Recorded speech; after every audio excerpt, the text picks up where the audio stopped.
नमस्कार. आज शिवरात्रीतील पहिला दिवस. आज पूजली जाणारी देवी शैलपुत्री. ही देवी पर्वतराजा हिमालयाची आणि शिवाच्या अर्धांगिनी पार्वतीचा हा पहिला अवतार मानला जातो. देवी शैलपुत्रीचं वाहन आहे नंदी. एका हातात त्रिशूळ, दुसऱ्या हातात कमळ. तिने कठोर तपश्चर्या करून मन आणि आत्मा शुद्ध करून घेतला. तर आज देवी शैलपुत्रीच्या पूजेने दिवसाला सुरुवात केली. सगळ्यात अगोदर मी पूजा करून घेतली आणि त्यानंतर आता मी किचनकडे वळाले, कारण आज फराळीसाठी काहीतरी वेगळंसं आणि हलकं फुलकंच करायचं होतं, कारण आज नवरात्रीतील पहिला दिवस होता. पहिल्या दिवशी साधं आणि सिंपल असं काहीतरी करावं, त्यामुळे इथे मी किचनमध्ये आल्यानंतर सगळ्यात अगोदर रताळी स्वच्छ धुवून घेतली. आणि आता पावसाने तर तुम्हाला माहितच आहे, नुसता धुमाकूळ आहे. जिकडे बघावं तिकडे पाऊसच चालू आहे. मग मी टेरेसवरती कपडे ठेवली होती, त्यामुळे व्हिडिओ मध्ये स्किप करून मला थोडंसं बाहेर जावं लागलं. मी कपडे काढून घेऊन आले. त्यानंतर आता इथे मी सर्व रताळी पाण्यामध्ये टाकली आणि कुकर गॅसवरती ठेवून दिला. आता इथे मी 3-4 शिट्ट्या करून घेणार होते. माझं छोटंसं बाबू इकडून तिकडं करत होता, त्याला रताळं पाहिजे होतं, त्यामुळे मी छोटंसं तुकडा काढून त्याला दिलं. त्यानंतर इथे मी वरईचा भात देखील बनवणार होते. सिंपलशी आज मी थाळी तुम्हाला दाखवते. नवरात्रीमधील 9 दिवस व्यवस्थित अशी आपण मस्त उपवासाची रेसिपी बघणार आहोत. मग इथे मी वरईच्या भातासाठी सगळ्यात अगोदर एक मीडियम साईजचं बटाटा घेतलं. 2 मिरच्या घेतल्या होत्या, पण त्यामधली मी एकच टाकणार होते, कारण मुलंही खाणार होती. त्यानंतर इथे मी बटाटा व्यवस्थित चिरून घेतला मस्तपैकी. इथे मी एक अर्धीच वाटी आहे, म्हणजे शेंगदाण्याचं भाजलेलं शेंगदाण्याचं कूट आहे. आणि ह्या मिरच्या देखील तिखट नव्हत्या, म्हणजे थोडंच तिखट मी कमीच करणार होते. आणि अर्धी वाटीच मी त्याच वाटीने अर्धी वाटी तांदूळ घेतलं होतं. आता मी कुकर दुसरीकडे ठेवून दिला आणि गॅसवरती कढई ठेवली. आता इथे आपण वरईचा भात बनवणार आहोत. नवरात्रीतील पहिला दिवस. हा पांढरा रंग आहे आज देवीचा, त्यामुळे इथे मी विअर केली होती पांढऱ्याच रंगाची साडी.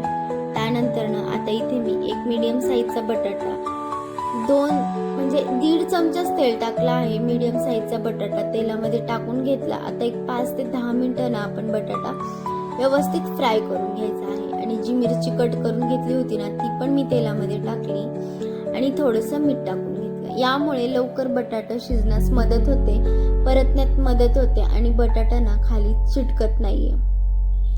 आणि शेंगदाण्याचं कूटही मी टाकून घेतलं. सर्व व्यवस्थित मिक्स केलं आणि अर्धा ग्लास पाणी टाकलं. मला इथे मीठ ना थोडंसं कमी वाटत होतं, म्हणून मी अजून थोडंसं मीठ टाकून घेतलं.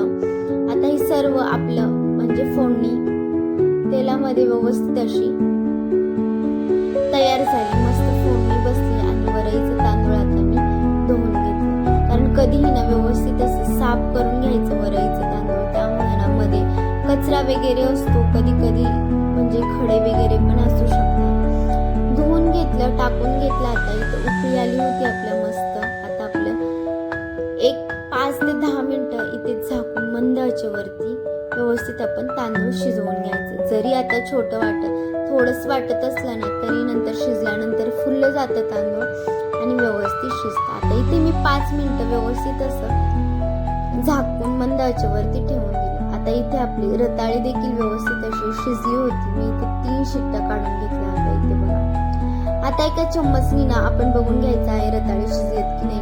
इथे मी ना मला चाकूच दिसला, त्यामुळे मी त्यानेच रताळी शिजवून घेतली व्यवस्थित अशी.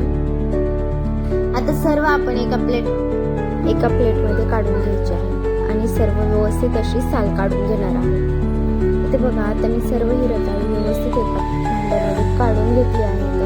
त्यानंतर आता आपण हे सर्व एक प्लेटमध्ये काढून घ्यायचे आहे. मस्तपैकी आपली रताळी आता शिजली आहे, मस्त साल निघला आहे म्हणून. आता जी वरईचा भात आपण तयार करून घेतला होता, तो देखील आपला तयार झाला आहे. आता गॅस आपण बंद करून घेऊया आणि 5 मिनिटं तसंच झाकण ठेवून साईडला ठेवून देऊया.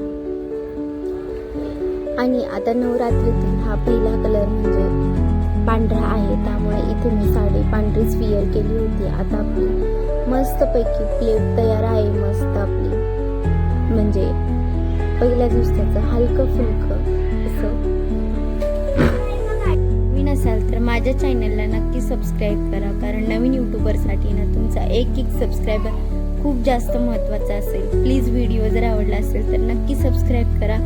चला ओके, बाय बाय, भेटूया पुढच्या व्हिडिओमध्ये.